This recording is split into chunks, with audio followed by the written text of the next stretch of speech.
জমে উঠেছে গরিব ঘরের রাজপুত্র নাটকটি, কিন্তু এর ২৮ নং এপিসোডটি যেন হতে চলেছে মেঘলার জন্য এক দুঃসময়ের খবর। তাহলে কি এবার রাতুল তার অপমানের পাল্টা জবাব নিতে চিরদিনের মতো শালিমার গ্রুপ থেকে বের করতে চলেছে মেঘলাকে?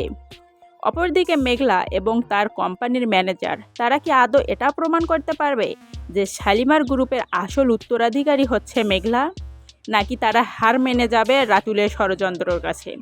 অপরদিকে রাতুল, যাকে শালিমার গ্রুপের আসল মালিক হিসাবে দাবি করার জন্য একজন মেয়েকে নিয়ে এসেছে, আদৌ কি সে মেয়েটি সত্যি শালিমার গ্রুপের আসল উত্তরাধিকারী, নাকি রাতুল তাকে ভাড়া করে নিয়ে এসেছে ছলনা করার জন্য? অপরদিকে মেঘলা যে এমন বিপদে পড়েছে, এবার কি তাহলে অনিক সে এসে পাশে দাঁড়াবে মেঘলার? তো পরপর ইন্টারেস্টিং তিনটি টুইস্ট আসতে চলেছে এই গরিব ঘরের রাজপুত্র নাটকের ২৮ নং এপিসোড জুড়ে। সে সম্পর্কে বিস্তারিত সমস্ত আপডেট আপনাদেরকে জানিয়ে দিব আমাদের এই ভিডিওর মাধ্যমে। সেই সঙ্গে এও জানিয়ে দিব কবে সম্প্রচারিত হবে এই ২৮ নং এপিসোডটি। তো কথা না বাড়িয়ে চলে যাচ্ছি গল্পের মূল কাহিনীতে। গরিব ঘরের রাজপুত্র নাটকের ২৮ নং এপিসোডে এবার যেন পথে বসতে চলেছে মেঘলা। শুধু তাই নয়, অনিক যে বড় স্বপ্ন নিয়ে এবার মেঘলার কোম্পানিতে যেতে চেয়েছিল বৃষ্টিকে না বলে, এবার যেন তাও ভেস্তে চলেছে অনিকের। অপরদিকে মেঘলা, সে যেন এবার হারাতে বসেছে তার সমস্ত আধিপত্য এবং মর্যাদা। কারণ রাতুল যে মেয়েটিকে শালিমা অর্থাৎ শালিমার গ্রুপের শামীম চৌধুরীর মেয়ে বলে দাবি করছে, সে নাকি আসল উত্তরাধিকারী শালিমার গ্রুপের।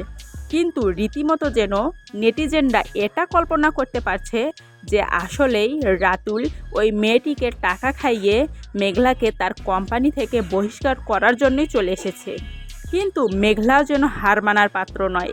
মেঘলার যে ম্যানেজার মেঘলার সঙ্গে আছে, সে তো দীর্ঘদিন ধরে মেঘলার এই কোম্পানিতে চাকরি করে।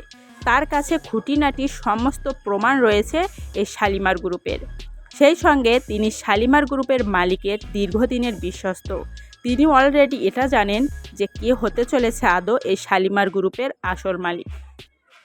অপরদিকে এবার যখন অনিক বৃষ্টিকে না জানিয়ে চলে যাবে মেঘলার কোম্পানিতে মেঘলার কাজের অফার নেওয়ার জন্য, কিন্তু সেখানে গিয়েই যেন অনিক দেখা পড়বে মেঘলার এমন দুর্দশার সময়। কারণ অনিক যখন চলে যাবে মেঘলার কোম্পানিতে, সেখানে গিয়ে দেখবে কতগুলো লোক এসেছে মেঘলার বিরুদ্ধে কথা বলার জন্য। কিন্তু তখনই যেন মেঘলা মনে মনে ভাববে যে সে পাশে পাওয়ার জন্য অনিককে পেয়ে গেছে। তার এই বিপদের সময়ে অনিক এসেছে তার পাশে দাঁড়ানোর জন্য। কিন্তু যেমন কথা তেমনই কাজ থেকে যাবে। রাতুল যেন কোনো কিছুই বলার সুযোগ দেবে না অনিককে।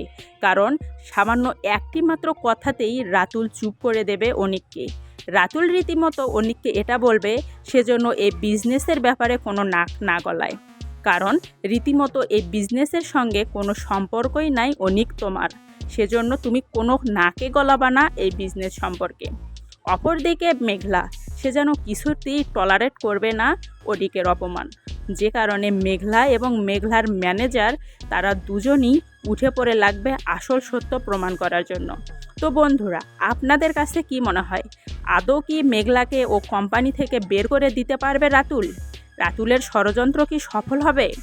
অপরদিকে অনিক, সে কি চুপ করে থাকবে রাতুলের এমন ষড়যন্ত্রমূলক কাজ দেখেও? সে কি দাঁড়াবে না মেঘলার পাশে? তো বন্ধুরা, আপনাদের কাছে কি মনে হয়? আমরা নতুন একটি আপডেট ভিডিও আনবো যেখানে মেঘলার পাশে দাঁড়াবে অনিক।